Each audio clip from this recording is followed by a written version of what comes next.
Hey y'all, my name is Sally Loftis, and I'm the author of the Fully Human Resources newsletter on LinkedIn.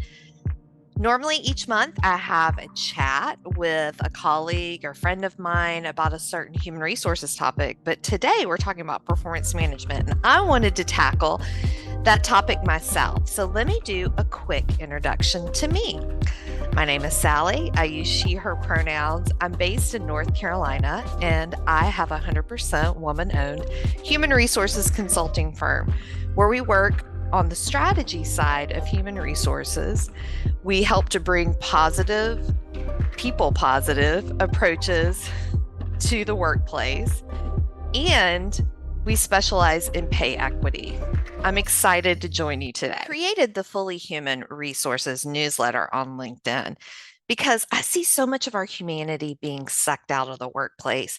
And this is not about technology or AI or anything, but it happened within the pandemic where we all got a little bit closer by kind of zooming into each other's houses and places of residence and where we work and things like that.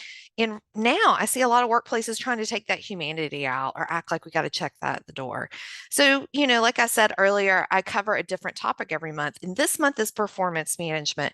Already in this newsletter, I've already talked about how performance evaluations, which is typically an annual process, are used to measure employee performance, increase pay, typically through like a merit increase, and identify high potentials throughout the organization. I've already suggested in the newsletter that you might want to consciously uncouple pay from performance. And now I'm going to walk you through how that might look at your organization. Before we get into this new way of potentially distributing pay throughout your organization, let's talk about the traditional model that a lot of companies still use.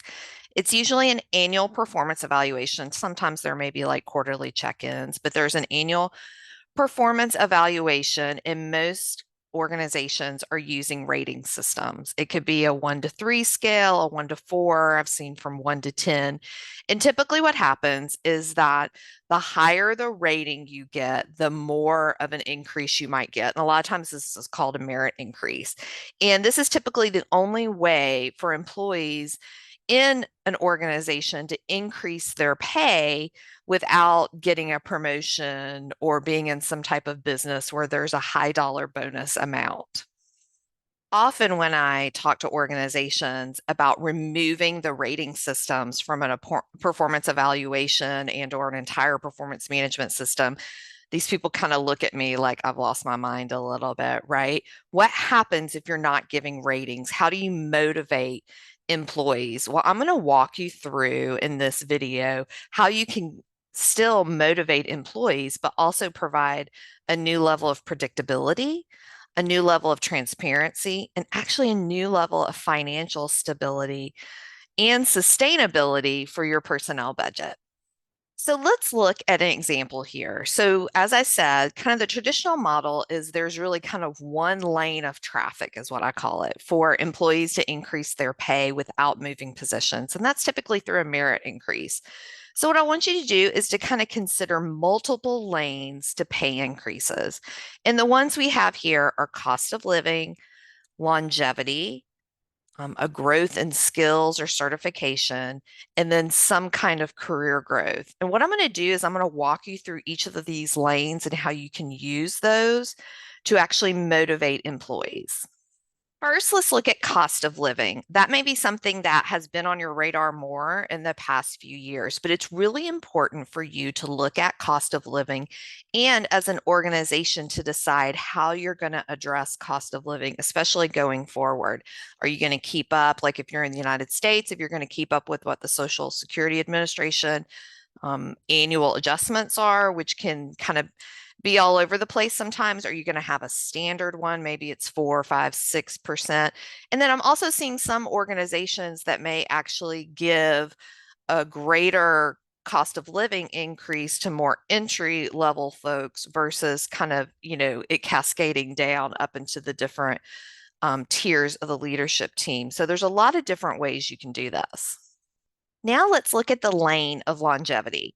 That may feel a little old school, like who actually celebrates work anniversaries anymore? But actually, it's still a great motivator, especially now whenever there are a new generation of workers out there who are looking for pay increases more often. So, one way you may be able to do that is to reward being at the company for 6 months, then a year, then 18 months. You may be able to stagger those increases to keep people there. Longevity is a really great way to reward people for staying with you and to just show just by staying and having good performance, however you measure that outside performance evaluations, really can motivate somebody to stay with you longer. With this lane of traffic around growing skills, you can reward your employees and motivate your employees around learning new skills. Maybe it's new technology. Maybe somebody goes and gets a certification in some kind of software that you're using. Maybe somebody goes, you want everybody to go through a certain training. And when they go through it, they get a pay increase. This allows you to invest your dollars, your professional development dollars, but also reward people for going down those paths. So this is a really great way to build a learning organization.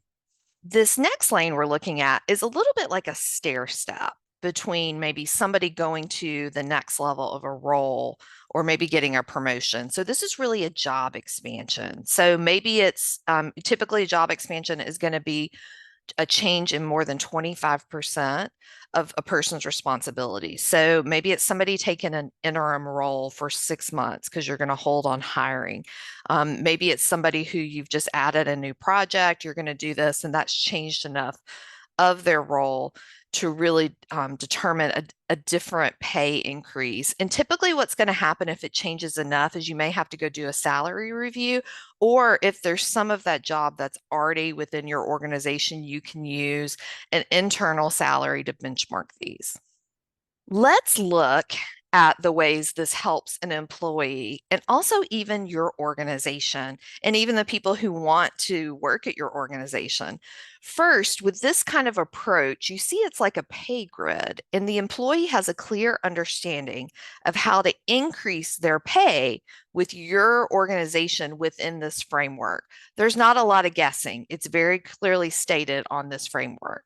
Second, employees can see how they can grow in your organization, even if you have a flat hierarchy, which I'm seeing a lot of organizations go to. And a flat hierarchy is typically there's going to be fewer kind of salary bands within the organization, or if somebody wants to grow in your organization without supervising others.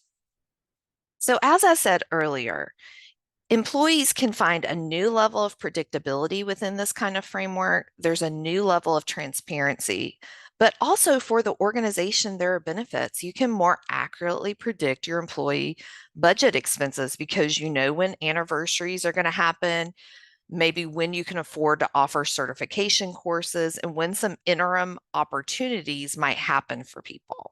One thing that my clients will sometimes ask me about these pay raise frameworks is what happens when you have a really special project or big event happening where you need to do some special motivation. Well, your pay grid is your pay grid. And as long as you're communicating and getting employee feedback, you could always add another lane. You could add a pathway of pay increases when big projects are happening. And this new pathway can provide targeted motivation for impacted employees. So you could do like a one-time bonus, or, there's different ways you can motivate people. As you can see, a pay raise framework like this that uncouples performance ratings opens up more opportunity for growth and provides a stable yet flexible budget for your organization. Plus, you can gain efficiencies from ditching your rating system. And I'm pretty sure there are a lot of people in your organization who will be excited about that. That's just a quick overview of a basic pay raise framework that I use with my clients. Every organization is going to look a little bit different, kind of based on what your priorities are.